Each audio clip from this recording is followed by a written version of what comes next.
Welcome to the Genius Factory. Enjoy the video. You'll begin by signing into Getlike and granting the bot the minimum permissions it needs to act on your behalf. Once done, pick the bot account and confirm two-factor authentication so actions are secure.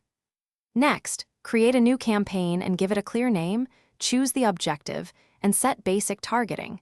This gets the process moving immediately and prevents wasted runs later.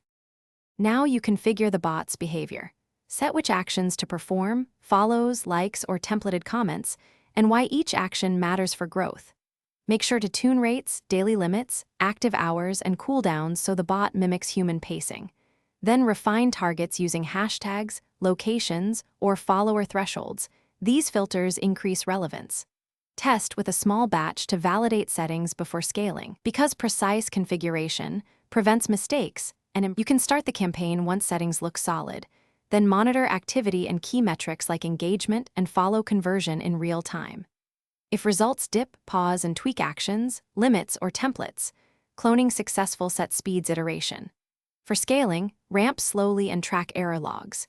If things go wrong, a common fix is rate limit errors, slow the bot, increase cooldowns, and re-verify authentication so the platform stops flagging automated behavior. Thanks for watching. If you found this helpful, don't forget to like and subscribe.